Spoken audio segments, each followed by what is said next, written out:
Hello বন্ধুরা, ছাত্র অবস্থায় পড়াশোনার পাশাপাশি নিজের ইনকাম সোর্স তৈরি করতে চান? তাহলে এই ভিডিওটা আপনার জন্যই। আজ আমি শেয়ার করব এমন 5টি ব্যবসার আইডিয়া যেগুলো অল্প বিনিয়োগে শুরু করা যায় এবং বাংলাদেশে বর্তমান বাজারে খুবই ট্রেন্ডিং। চলুন শুরু করি। Online private tuition service. Step 1, নিজের দক্ষতা অনুযায়ী বিষয় নির্বাচন করুন, যেমন গণিত, ইংরেজি। স্টেপ 2, ফেসবুক, ইনস্টাগ্রাম বা লোকাল গ্রুপে প্রমোশন করুন। স্টেপ 3, জুম বা গুগল মিট ব্যবহার করে ক্লাস নিন। স্টেপ 4, ছাত্রদের রিভিউ সংগ্রহ করে বিশ্বাসযোগ্যতা বাড়ান। টিপস: প্রতিদিন 2-3 ঘন্টা ক্লাস নিয়ে মাসে 10,000 টাকা আয় করা সম্ভব।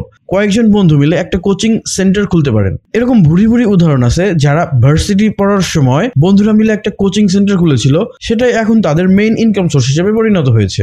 এফ কমার্স, ফেসবুক ভিত্তিক পণ্য বিক্রয়। স্টেপ 1, একটি নির্দিষ্ট নিশ বেছে নিন, যেমন হ্যান্ডমেড জুয়েলারি, কসমেটিক্স। স্টেপ 2, ফেসবুকে একটি পেজ খুলে পণ্যের ছবি ও বিবরণ আপলোড করুন। স্টেপ 3, অর্ডার পেলে পণ্য সংগ্রহ করে কুরিয়ারের মাধ্যমে ডেলিভারি দিন। স্টেপ 4, কাস্টমারদের রিভিউ ও ফিডব্যাক সংগ্রহ করুন। টিপস: অল্প পুঁজি দিয়ে শুরু করে ধীরে ধীরে পণ্যের পরিমাণ ও বৈচিত্র্য বাড়ান। আপনি যদি কন্টিনিউ এই ব্যবসা চালাতে পারেন, তাহলে দেখা যাবে আপনি আপনার একাডেমিক পড়াশোনা শেষ করার আগেই নিজে একটা ব্র্যান্ড হিসেবে পরিচিত হয়েছেন এবং আপনার প্রতিষ্ঠান একটা ব্র্যান্ড হিসেবে পরিচিত হবে। এর চেয়ে ভালো আর কিছুই হতে পারে না যদি আপনি পড়াশোনা শেষ করার আগেই আপনার একটা ব্যবসা প্রতিষ্ঠান থাকে এবং আপনি সেখান থেকে ভালো পরিমাণে ইনকাম করতে পারেন। আজকেই শুরু করুন, ডিসিপ্লিন বজায় রাখুন, দেখবেন 1 বছর পর আপনি কোথায় নিজেকে আবিষ্কার করেন। ফ্রিল্যান্সিং, ডিজিটাল স্কিল ভিত্তিক কাজ। একটি নির্দিষ্ট স্কিল শিখুন, যেমন graphic design, content writing, video editing.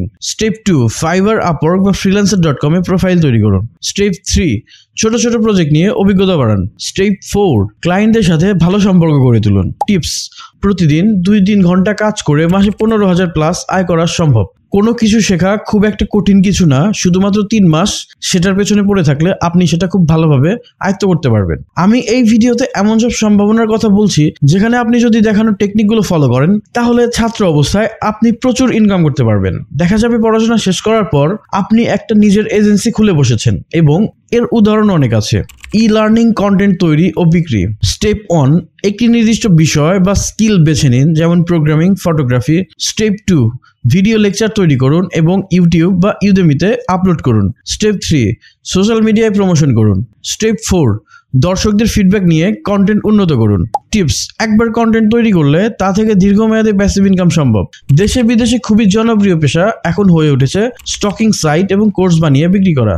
Digital marketing service. Step 1, SEO, Facebook ads, Google ads এর মতো স্কিল শিখুন। স্টেপ 2, ছোট ব্যবসার জন্য সেবা প্রদান করুন। স্টেপ 3, সফল প্রজেক্টের কেস স্টাডি তৈরি করুন। স্টেপ 4, রেফারেন্স ও রিভিউ সংগ্রহ করে ক্লায়েন্ট বেস বাড়ান। টিপস: প্রতিটি প্রজেক্টে ভালো ফলাফল দিলে দ্রুত পরিচিতি ও ইনকাম বাড়বে। ডিজিটাল মার্কেটিং সার্ভিস শিখলে শুধু একদিকেই লাভ হবে না, বরং এটি মাল্টিপল ইনকামের রাস্তা তৈরি করবে। সবচেয়ে বেশি যে সুবিধা আপনি পাবেন তা হলো নিজের বিজনেস নিজেই হ্যান্ডেল করতে পারবেন। এখানে দেয়া প্রত্যেকটা আইডিয়াই দীর্ঘমেয়াদী এবং ফলপ্রসূ। শুধুমাত্র আজকে শুরুটা করতে হবে। আপনাদের ভেতর থেকে যদি একজনও আমাদের ভিডিও দেখে অনুপ্রাণিত হন এবং যে কোনো একটি শুরু করেন, তাহলে আমাদের কাজ আপনাদের জন্য করা সার্থক হয়ে যাবে। তো বন্ধুরা, এই ছিল ছাত্র অবস্থায় অল্প বিনিয়োগে শুরু করার মতো 5টি ব্যবসার আইডিয়া। আপনার পছন্দের আইডিয়া কোনটি কমেন্টে জানান। ভিডিওটি ভালো লাগলে লাইক দিন, বন্ধুদের সাথে শেয়ার করুন এবং এমন আরো ভিডিও পেতে সাবস্ক্রাইব করতে ভুলবেন না। দেখা হবে পরের ভিডিওতে। আল্লাহ হাফেজ।